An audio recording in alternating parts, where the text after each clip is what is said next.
hospital bills, couldn't pay their rent and stuff like that, and just started losing and losing and losing and losing. Now they're out here in the streets, and there's a lot of pain and stuff. And when you're out there and you're feeling helpless, you're feeling hopeless, you're feeling like nobody cares. So that's why it's important for people that have a heart, you know, like Tim, to show up and to give some people some hope. You know, sometimes, man, it only takes a word of encouragement to somebody. Sometimes it just takes, man, you know, you can do it, you know, don't give up, you know. Then maybe it may take a meal or something. It may take a variety of things, man, you know, but you gotta find that need and feel it and find that hurt and heal it, man. You gotta look for it because it's out there. Tim, give us some of your experiences that you would like to relate to our audience this morning. But Dr. Haynes, when I was out there in the streets, as Pastor Walker was saying, the hurt and the pain, you feel like you don't have nobody, you're on your own, and you want to just give up sometimes, you know. And I remember feeling like that when I was out there in the streets, you know. And that's why it touches my heart, because I know how people, men and women, they feel, you know, they go through the hurt, the pain, like family members they don't burn the bridges up, because Lord knows I burned bridges up. And the hurt and the pain that's on them, you can see it, you feel it, you know. So that's why when I go to the streets, I pull them to the side and I ask them, and a lot of them know me, you know, they know that I come from that way of life, you know, and now that they look at me, you know, and I don't want them to look at me as nothing else but some hope. Inspiration. Inspiration, you know. If you can do it. If I can do it, you can do it too. That's right. You know, because if God did it for me, surely he'll do it for you. You know what I mean? That's what they need. They need an example. That's right. That's right. And that's what I try to be, some hope. You know what I mean? That we can change. You know, we can change that lie. You know, it's a lie. We ain't got to be stuck the same, you know. So when I go out there and see the hurt and the pain, I ask them, man, you know, man, how can I help? You know, because Lord knows that I see violence while I'm out there too. I see that too, you know. Matter of fact, a couple of weeks ago I was out there, man, I seen bloodshed. You know, it's out there, but it's just the hurt that Pastor Walker was saying, you know. And it's my job to go there and to let them know that we can change. You know, we can change this, whatever's going on, whatever the enemy is telling you, we can change it, you know what I mean? And I pray with them, you know. If you want me to pray, do you believe in prayer? Because prayer changes things. All right, go on. They change, prayer changes things. Lord, look at me, you know, and I pray with them, you know, and most of all, I listen to them, you know, I listen to them, you know, but asking them to pray, and some of them like, pray on, I don't care where we at. We can be right there on the Jack in the Box, we can be outside Waffle House, we can be anywhere else, and also at the motel up there. I go to the motel up there too, you know, because a lot of guys from different states, you know, drugs, whatever, and I minister, you know, and that's the thing, you know what I mean? Just giving hope back, you know what I mean? That, man, if God do it for me, he'll do it for you. You just got to, man, break this. Let's break it. And I help. Whatever it is, here on my card. Call me. I'm coming. I'm coming. You know, it's just the way it is. And a lot of people say, but I do. I do. I go. I go. I don't care where it is that I need to go. I'm going. You know what I mean? Especially in the streets, in the projects, wherever it is, you know, I'm going, you know. God, man. Are there a lot of folks like that out there in the streets, Pastor Walker? Oh, yeah. There's plenty of people out there. I mean, just pretty much getting caught up in a vacuum, Dr. Haney, and they're lost. And well, what I mean is, are there ministers, people that are going out there and trying to bring them in? How about that? I mean, there are some people out there that's doing it. Harvest is plentiful. Yeah, but the laborers are indeed few when it comes to this, because you know a lot of people are fearful.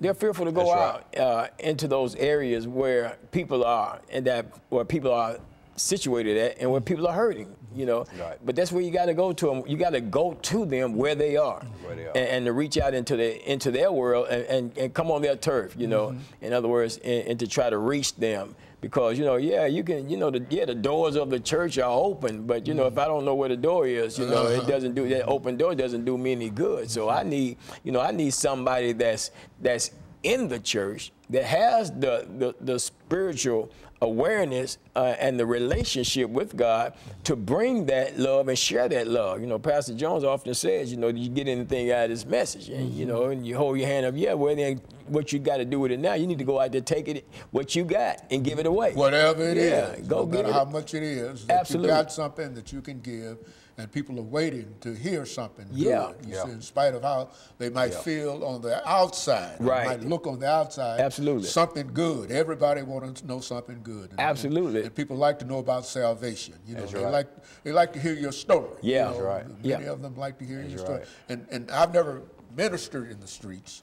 But I've met a lot of folks who come from the streets. Oh, yeah, and definitely, let me know that you don't have to go to the street Right. in order to minister Yeah. in the streets. And in many instances, you might find that you can minister in places that you would never think That's true. that folks have their attitudes. And so simply because they're in the streets Yeah. does not necessarily mean that they are below help, Yeah. you see. Nor because they're not in the streets don't Yeah. mean that they don't need help. And so I think That's that right. as long as Even at the job. at the job, Even at the wherever job. you are. That's You see, right. anytime you can bring a good word of cheer, a word of confidence, Mm-hmm. a word of support, no matter who they are and where they are. You know, just a lot of times when you go by and if you just speak to people, you know, sometimes all you have to do is just speak to them. Smile. A lot of folks smile. Yeah. That's all. A lot of folks have not had anybody to smile That's true. at them for. And sometimes I go into some of these shops, you know, in the mall and whatever, and everybody I pass, I speak. How you doing today? Yeah. How you doing Oh, today? yeah, And definitely.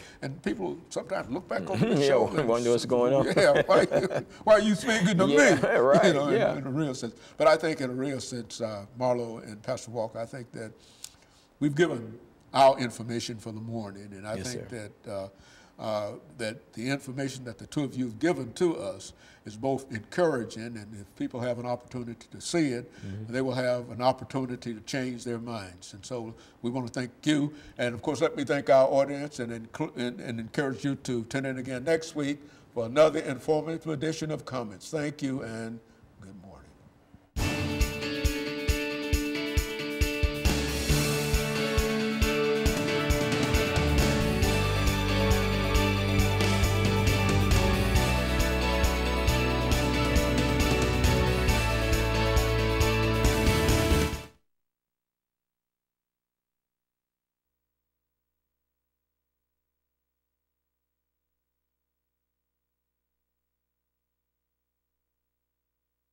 Gonna need me again? Not necessarily. Okay. Because I think the other folks are going to show up. Okay. You see, but I think Okay. we're covered it. Thank you, Dr. But we appreciate you. Yes, we sir. appreciate you. Appreciate Pastor Walker for.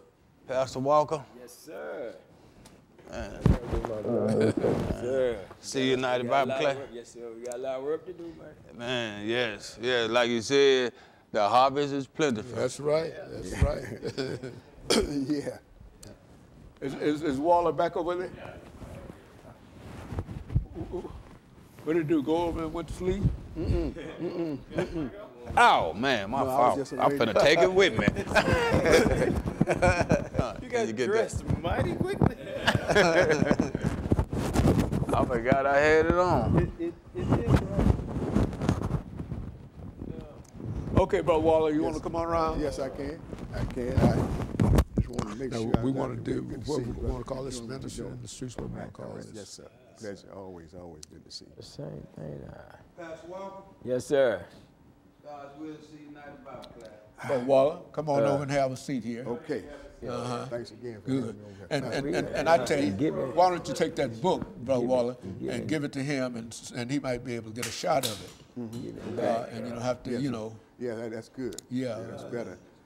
Because I can give. Are you promoting the book? Well, yes, Yeah. I am. Yes, I am. Yes, I am. Okay. Okay. All right. Let me get in here. Okay. Okay. Let me see. Bringing hope. Count to 10. 1, 2, 3, Bringing hopes to the 4, street. Yeah, 5, bringing hopes to the 6, streets. 7, Bringing 8, hope. 9, 10. 1, 2, 3, 4, 5, 6, 7, 8, 9, 10. 1, 2, 3, 4. Yeah. Yeah, okay, yeah. Let me scoot it up. You might be able, yeah. Can you push you up? Okay. Or either, I think the chair has something that allows it to give or something like that. Yeah, I think it's chair. On the I think the chair just pushed back. Yeah, it's something over here. I don't know, but my man probably can. And you can tighten it so it won't move. Yeah. My man, let him. You can handle. You can. Yeah. No, he's. It looks like it's kind of back. If you want to bring it up a little bit. Like it's back a little bit this way instead of up. Even with us. Do it. Oh, you can bring the seat up. Okay, let me stand up. Okay. All right, Yeah. let's try it now. It's dry now. But his weight, I think his weight would push it Yeah. on down even. No, I'm talking about for Back as far as. Back there. No, no, yeah. no. It needs to right so I Oh. can get him in the shot. Okay, all right. Okay, I'm back again. Here I go, brother. Let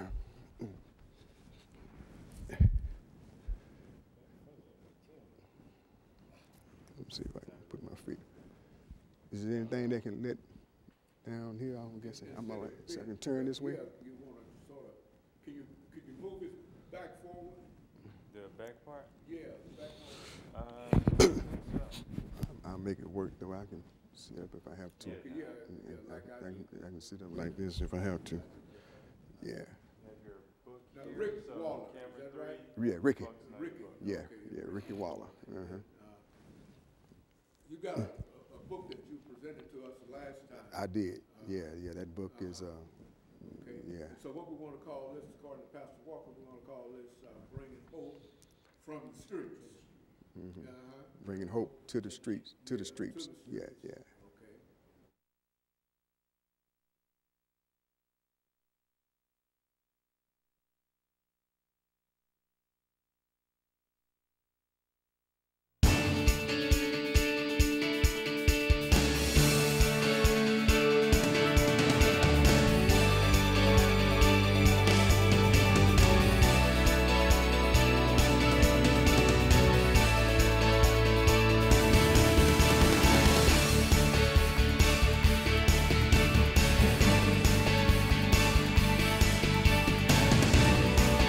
Thank you and welcome to the show this morning. The topic this morning is bringing hope to the streets. And we're fortunate to have with us to talk about some of the activities in street ministering, Pastor Kay Walker and Rick Waller, two individuals who have quite a bit of information in reference to what is going on in the streets today.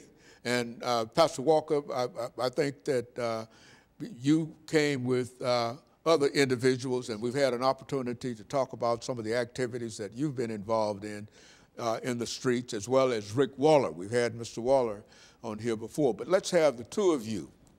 For those individuals who might not know either you or Mr. Waller, to give us some information about your background, your education, and some of your experiences. And you should take about 3 minutes, Pastor Walker, to talk about some of your background, education, and experiences.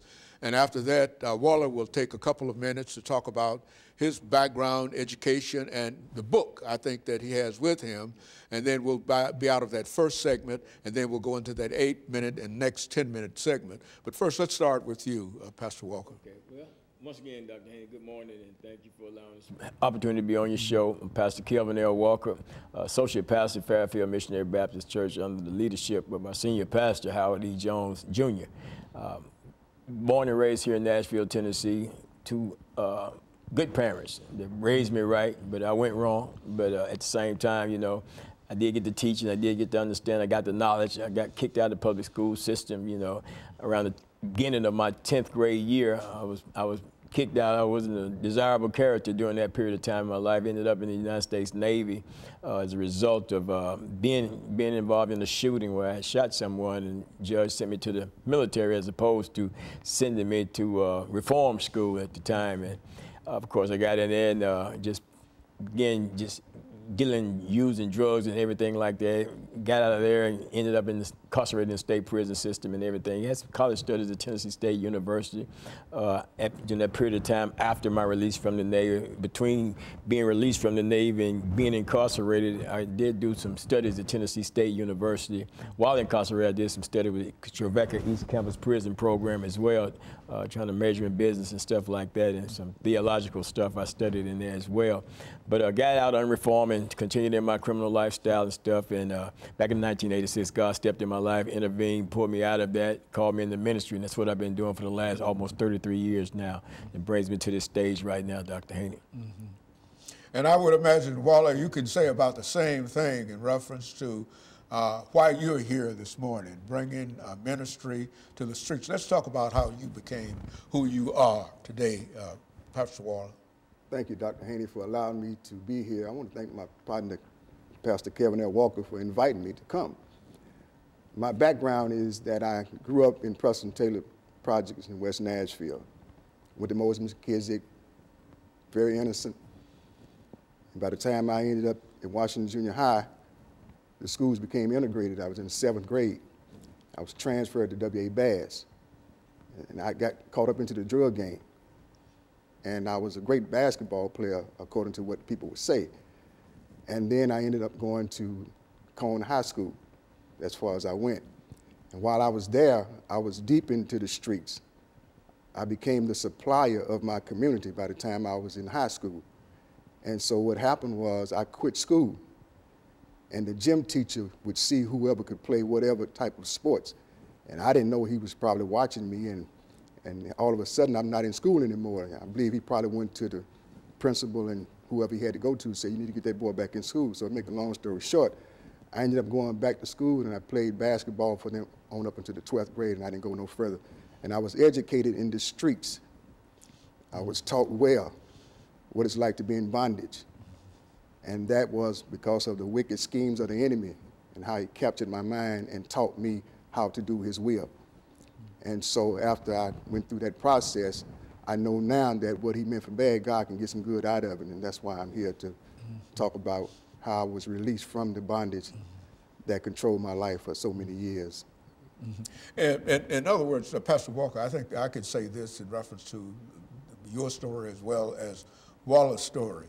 God is good. Yes. And Yes, he will do some wonderful things. Oh, yeah. And I know that I might not have been in the streets, quote, as such, but I know what God can do, and I know that he has intervened in my life just as he intervened in your life. Yes, I believe that. While we might have traveled different roads, I think that we're all at the same place in reference to what we're doing today. And I just want to thank you up front, the two of you, and we'll talk about other things after we have our first commercial break. We'll come back and we'll have 2 segments for you and Pastor Walker to talk about ministering in the streets. And we'll be back with our audience following this very, very short commercial break.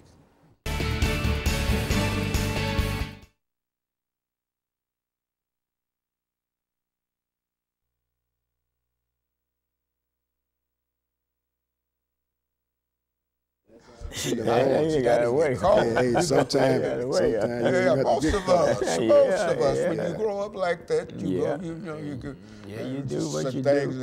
And walking down the street, somebody say, "Here come the police." Everybody run. Everybody take off. Yeah, That's the going thing. That's right. They got to run. Yeah. That's right.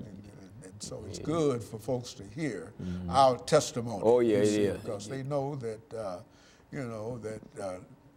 anything can be overcome. Yeah. So Oh, you yeah, have to without a doubt. understand Yeah.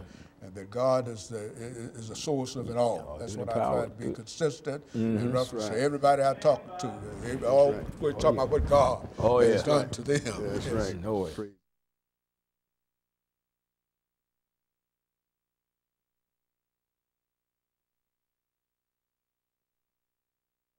Thank you, and welcome back to the second segment of the show for today. We're talking to Pastor K. Walker and Minister Rick Waller, Rick Waller, Mr. Waller, and as long as I've known you, I still get stuck on Rick. Yes, sir. Pastor Waller, Yes, sir. both talking about bringing folks into the gospel into Christ, and talking about relationships with God, and how people, for the most part, that are in the streets don't have an opportunity until people like yourselves go in and help provide that opportunity, and that opportunity can often be just the knowledge of God. Right. And people are looking for that today. Let's start off, Waller, by having you to make some statements in reference to not only how you came here, but I think that you've got a book that you've spent quite a bit of time in terms of writing it and et cetera. And I know the story of the book, but I think it's well enough for our audience to know something about that book. With that book, you know, I really appreciate it because God knew I needed some help. And that book was a part of the help that I needed to reach out and let people know that, that God is real. And for those who knew me from my past, had a hard time believing that my life had changed, but they allowed me to continue without trying to force me to go back into what I just came out of.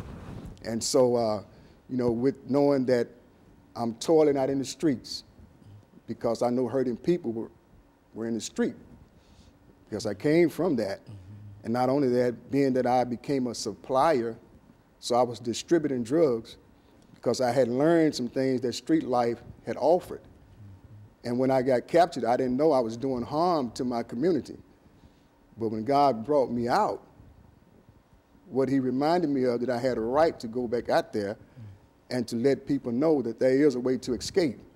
There's a scripture according to 2 Timothy chapter number 2, verse 26.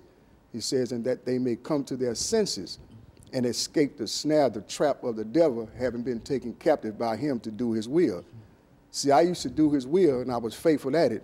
I don't know everything about street life, but I've had my share of what it would do to one. If he's lured into the power of darkness, he have to call on some help.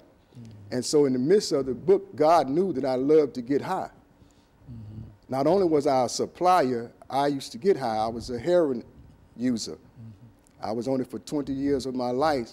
And in the midst of doing all of that, it was like a state of no return. But one day I heard my mother, when I was a little boy growing up, she didn't read the Bible, according to my knowledge. I never seen her do that. But I always remember that time when I used to hear her say from time to time, Lord, have mercy on me. And those words, when I grew up, I thought about those words. And then in between the time she said that, along the way, she would say, thank you, Jesus. And then that really dawned on me. I said, now, that was a time when she called on it. And I know that they say he may not come when you want him to, but he's always on time. So I didn't know all about those cliches or anything, but I'm still dealing with my mother's saying. And sure enough, I just decided to say, I wonder would he have mercy on me? And I went to him, and he allowed me to come in just as I was. I went into the church. I snorted heroin in the church because somebody told me that you can come as you are. I'm not talking about clothing. I'm talking about the trouble that's in your life. And so that's what I did. And since God knew that I loved to get high, he was my witness that I had been getting high for all those years. So I don't pretend like I'm from the streets. I have a stamp of approval from the guys and people that was in the street that knew I played the game fair. But yet still, coming out is hard to believe that a person can get out of that. So God said, Ricky, I know you love to get high, but I'm going to introduce you to the greatest high of them all. And if you don't like it, you can always go back to the one that you love the most. So I had a taste of what he offered me. I took one hit of being free. Now I've been delivered for 27 years in a row. So he gave me a book that's entitled Still High. No more getting high.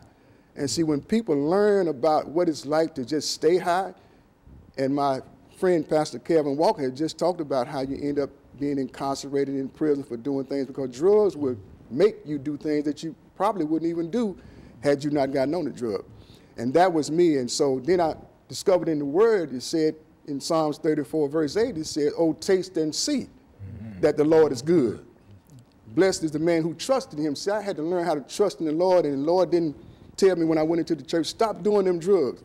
He allowed me to continue to go in the bathroom and do drugs until I got to a point where I said, I got to have a talk with him because I'm tired of coming in this church doing these drugs. I feel like I'm disrespecting him. So I was going into the rest area for my last time, I thought. Went in there and I opened my pack up, as I normally would do. And before I took that hit, because I heard someone say just a little talk with Jesus will make everything all right, so I decided to have a little talk before I left out that door. And I said these words. I said, God, I said, I'm tired of coming in this church disrespecting you. But I heard a voice so powerful say, you're in the right place. And see, that's what people in the streets are afraid of. They think that they're doing so wrong that they don't want to come into a church, so you have to take it to the streets and allow them to know that there's evidence. The word says, let your light so shine before men that they will see your good work and then glorify your Father in heaven. So a lot of times you don't even have to say anything. People who know you will watch you and then come up and ask you how you do that, man. How did you get over? How did you do that, man? And I have to share with them how I was able to get through this, man. So it wasn't easy.